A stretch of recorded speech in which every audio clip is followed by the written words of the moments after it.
What's going on, man? It's the Young Black Geek, your boy Jeff, all that. And, bro, I just read The Promised Neverland, Chapter 1. It's a banger. This series is finna be a banger, but, like, this just messed my head up so bad. Introductory chapter, 10 out of 10. This is a 10 out of 10 off the reel. My mind is blown. Oh, man, we're... Okay, so this orphanage, right? The Promised Neverland by Kie Shirai and the arts by Posca Dimizu. Let me go ahead and tell you that if two people are working on a project where like one person can just focus on the story and another person only has to focus on artwork for that story, it better be a banger because of how many mangaka like do both. This didn't disappoint. This didn't disappoint at all.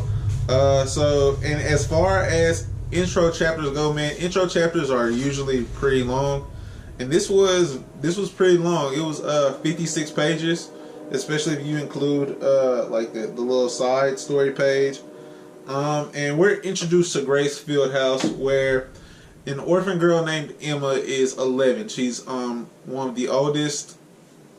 She's one of the older three siblings of this family at the Grace Fieldhouse, and she goes out of her way to say that everyone's family here and she loves everyone equally, and that they have this nurturing mother, and her, Norman, and Ray are all 11. There's a rule where at the age of 12 or before, you're sent to go sent to a foster home, and until then they live there, or if someone comes and gets them, then they go. But she's one of the oldest. She's the oldest girl, and she's extremely playful. Everyone says she has the mindset of a 5-year-old because she loves to have fun and she interacts with all of the younger kids. And she seems like a very sweet person. She's gonna be our main protagonist here, while we also have Ray and Norman as her two. It seems like her two closest friends, due to they're all being the same age. So the way the story is set up, these kids wake up every day at 6 all together, and they go eat breakfast together. That their foster mother, well, not their foster mother, but the orphanage, the lady that runs she can't be a nun, not the way she can do. The lady who's running the orphanage, who they all call mom, cooks breakfast, and they go have breakfast, and then they go take this test because it's for their future to see how they'll be down the road. And so they all go take this test, and then they're allowed to go play and go be active. And that's kind of how their days go every day, where they have this one serious test and organized meal times. But besides that, they get to have fun and be around each other and develop relationships with one another. And that's something that Emma seems very high on, is her relationships with other people.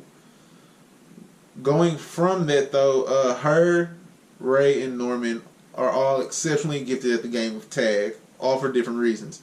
Ray doesn't play as much as the other two do because he's not as interested. He's the quiet, reserved one of the trio.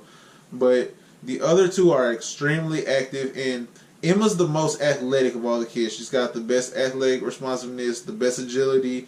She's the fastest kid there. But Norman's the best at tag because he's extremely strategic. He's very good at strategy, and he's also very good at analyzing other people's movements and knowing how to go get them from those movements. So all of that's going on, and the kids all take this test, and the 3 oldest kids get perfect scores on the test, and it's a very difficult test. Like, there's like a cube grid that's a multi it's a 3-dimension cube grid that they have to say how many cubes are in this grid within 10 seconds. And so I myself, I count, and then I run the numbers all across, and it's 64 cubes, but it took me like 32 seconds. I timed myself right after they say you have 10 seconds. I went to the first question I saw. It took me more than 10 seconds for sure. And So I'm like, for them to go get perfect scores on, then that was the easier question. Like, tests are always easiest at the beginning. And the further along they went, like, it was like, what's the 50th number in this chain of events? And it was some very difficult questions. And for three of them to get perfect scores again, like, it was said that they got perfect scores again, is crazy. So after that, is this little girl, Connie, is about to play her last game of tag before she gets adopted. And so they play tag, and Norman is chosen to be it, and he's the best one at tag there. He's the best one at tag because his strategy always comes out. And at the end, it's him and Emma. He's having to tag Emma, and Emma lasts 10 minutes, which, if you've ever just, I feel like everyone understands, running for 10 minutes is a long run. Like, go hop on a treadmill and run for 10 minutes. And that's running straight, like, at a design pace. That's not running away from someone through woods, like they're in the woods. Which we can go set that up. This orphanage is secluded in like a circle, I guess. I mean, it seems like a circle that is fenced through the middle of the woods. So like they have into the woods so far, and then there's a fence that they're not allowed to go by, and then at the very beginning there's a gate that they're not allowed to go near the gate as well. So they have a pretty wide range of play area, of play space, that they all call the backyard. And this girl, Connie, man, it's her last time playing tag, and Norman's won, so they say, alright, Norman, you win, so we found out how we're going to beat you. Everyone that you just tagged is now it, except you. Like, everyone's going to tag you. And Norman looks at him and was like, okay, you won't tag me, but let's go play. And they have that moment where Connie is getting ready to go. And so she's taking, and she has this moment where she's like, oh, I'll be fine. Like, I got these new clothes. They're only allowed to wear white at the orphanage. So she's got this new outfit, and their mom, the lady that they call mom, has made her a bunny. Made her a Mr. Little Bunny, or the Little Bunny.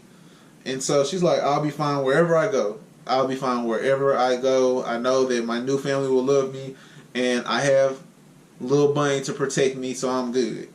Like, she's like, I'm good. And so she goes off and she forgets her bunny. And they're like, you just had this whole moment where he was like, you're going to take your bunny, and it's your treasure that mom gave you, and you're going to be a mom because mom made you this, and it made you feel so special. So she forgets it, and they're like, dang, we should take it to her. And so the back door is locked.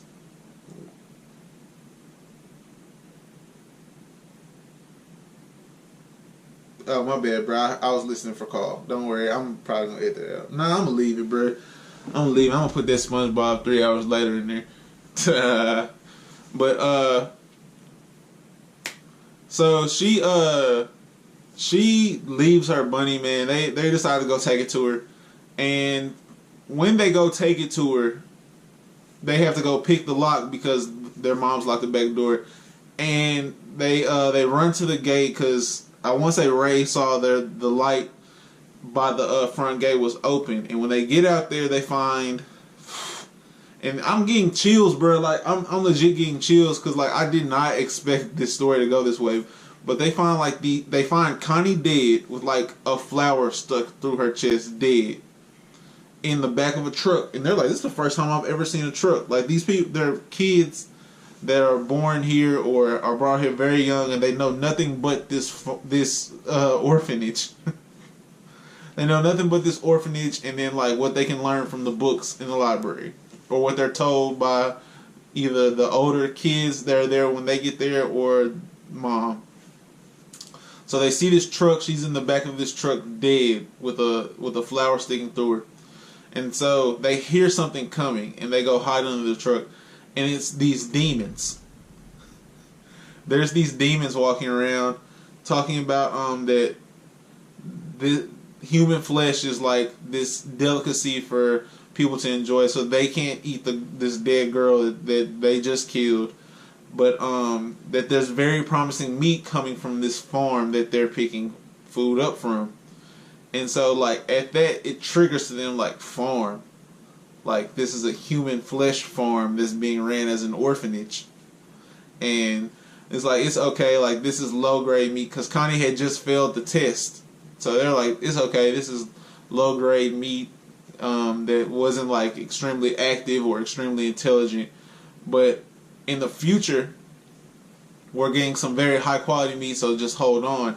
Speaking on Emma, Ray, and Norman, because they just passed the test and they're the best at tag, which is their shows their physical prowess. And the mom, the lady that's running the orphan, is there explaining like, yes, like the next shipment that comes out like will be way better than anything you've had before. And so it's like the kids are sitting there like, I wonder why we never hear from any of our brothers and sisters that leave here. Like, are they just having that much fun in the outside world that they forget about us? And which is heartbreaking, because you're like, no, like you guys lived together for years and like that's your family. And now it all makes sense as to why they're not getting responses from anybody in the outside world. It's because they're being killed and processed as food for these creatures or who knows what else out there. And it's just like, this hit me on so many levels, man, because not only did I not expect this turn, but bro, this even if you just look at this cover, did y'all expect that to be what happens? So, man, 10 out of 10. I'm so ready. It was so much more left in this that I'm just like still digesting and trying to get out there besides like the basics. Like there's this feeling of despair when she's running back, right? Because their entire plan is now, all right, grab everybody, we gotta go. And at first, it's just, Emma, we gotta get out of here. This is Norman. Norman's like, Emma, we gotta get out of here. And she's like, I can't leave them. Like, I can't leave my family. Nobody else in my family is gonna die. We all gotta go. And she starts willing together, like, it's strategy. It's strategy. Like, we can't trust nobody else but us. Like, the folks that weren't aware of what's going on, that's who we can trust now. And so from this, like, to this next chapter, I'm so geeked to read this next chapter. Like, I really want to do the chapter right now. Like, start reading it right now. Bro, this series is lit. This series is lit. Like, I'm lost for words, honestly, man. But in the comment section, tell me if you start reading this so I can tell you to start reading it if you haven't. That's off the rip. Like this video, because if you don't, bro, you don't like me. You don't like this series, so I can't get down with you. Subscribe so you can be on the same wave that I'm on with this first chapter. Like, I haven't read a first chapter like this ever in manga. I love this. I love this feeling I have right now. Like, and I'm excited for where I'm at in My Hero right now. Very. Like, I'm very excited for where I'm at in My Hero. But I'm in the 30s. Like, I didn't feel like this at chapter 1. I was just like, bro, this is dope. Where they going with this? I'm into this series right now. Like, I'm ready for, I might go, like, I don't know, bro. This is just live, man. But I'm starting to ramble, guys. Y'all know the deal. Stay positive. It's YBG, the Young Black Geek, of course, man. And remember, we all geek out over something, so come geek out with me. Besides that, man, stay up, stay positive. Deuces.